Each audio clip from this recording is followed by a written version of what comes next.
Bom, que resolver problemas não é uma questão de esforço e sim planejamento, você já deve estar careca de saber. Mas mesmo assim, você tem problemas na tua vida pessoal, no teu trabalho, no teu relacionamento, que voltam assim que você entendeu que tinha resolvido eles. Quase como o meme do Moe dentro dos Simpsons. E aqui é importante entender um conceito que poucas pessoas realmente entendem. Planejamento não é cíclico.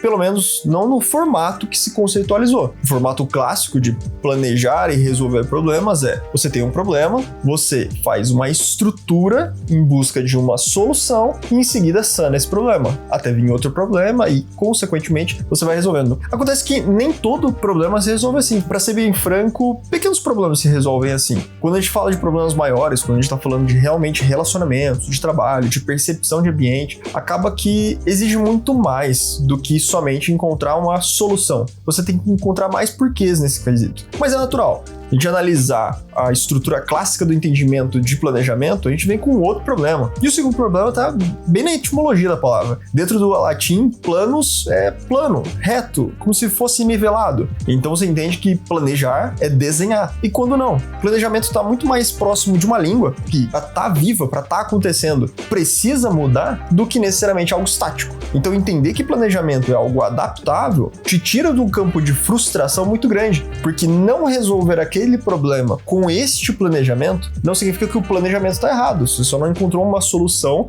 cabível àquela demanda nesse momento. Ou seja, não é também parado no tempo e espaço. A partir do momento que você entende isso, você consegue planejar de formas múltiplas e permitir que várias versões de você mesmo, com o advento de maturidade e entendimento de outras coisas para te dar subsídio para planejar, para entender isso de uma forma bem ampla, trabalhem em conjunto com você. E não só a unicidade de você no presente momento, com o que você tem de ferramenta lidando com aquele problema. Agora, é importante conceitualizar isso de uma forma ampla, porque seria fácil você perguntar para mim, Heitor, não seria a mesma coisa que encontrar uma solução para um problema? É você buscar subsídios. Para entender isso, dá pra gente colocar até uma pergunta simples. Em vez de você perguntar, olha, como eu resolvo esse problema, é se questionar, porque isso é um problema para mim. Entender isso te dá uma base fundamentalista do que falta em você para resolver o que está sendo um problema na sua vida. Então, os problemas, quando eles são cíclicos, muitos deles são porque, em vez de você tratar a causa, você vai buscar um paliativo, né?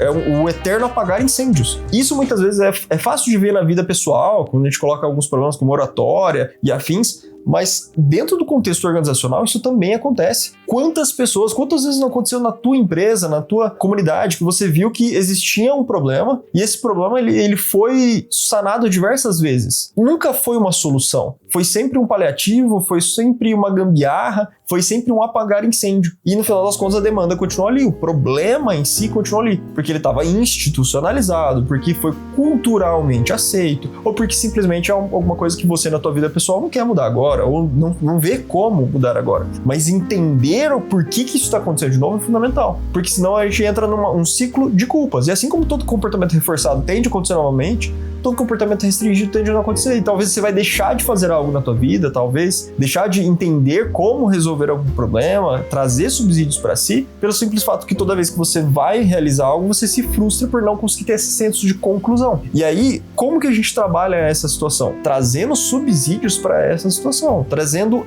evoluções, usando de exemplo até o ponto que eu falei anteriormente quanto à oratória. Oratória é uma demanda muito grande no processo clínico. Agora, é fundamental entender que ela tem um leque gigantesco. Onde que acontece? É uma questão de dicção, é uma questão de vergonha, é uma questão de constrangimento no momento anterior, por um exemplo que teve na família, como que isso aplica a você e a tua individualidade e quais subsídios você precisa. O que foi bom para muitas pessoas, eventualmente quanto à oratória, talvez não seja bom para você. Ainda assim é uma demanda que atinge uma enorme margem da população, uma grande quantidade de pessoas que enfrenta esse mesmo problema, só que de óticas diferentes. É um problema para o indivíduo A por um contexto familiar único. É um problema para o contexto do cidadão C, porque ele, no momento da vida, teve um problema que foi tratado até mesmo com fono, teve um acompanhamento, só que o resíduo do medo daquele problema impede que ele fale em público.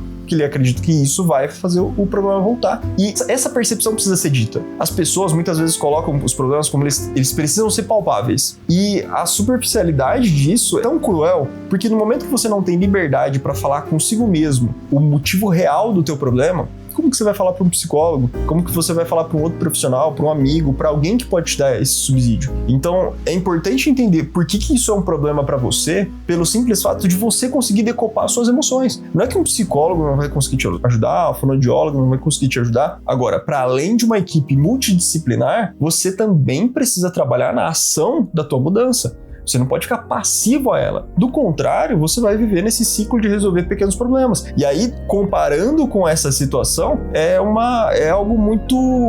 Comparando até com esse contexto, é natural que você se planeje para ter uma apresentação no trabalho, para ter uma apresentação na faculdade, porque é obrigatório. Então, para aquela situação, você até encontra alguns subsídios para que sejam fortalecidos. Para aquela situação. Se tirar você daquele contexto e falar para você falar em público para 20 pessoas que você não conhece, vai ser uma trava. Agora, você entende como o porquê um problema para você se torna muito mais palpável quando você permite ver esse todo do que quando você tá olhando só o problema em si? Porque nessa questão, o problema não é a faculdade, o problema não é o teu trabalho, o problema não é necessariamente essas 20 pessoas que você não conhece. É por que isso te impede de estar adaptado a essa questão. É o que te trava, o que realmente é um problema aí. Quando você entende o que é realmente o problema para você, você amplia o teu nível de solução para esse problema. Em vez de apagar pequenos incêndios, você cria subsídios para uma solução permanente para essa situação, para que ela não ocorra novamente, para aquilo que quando um dia foi um medo teu muito grande, um receio muito grande,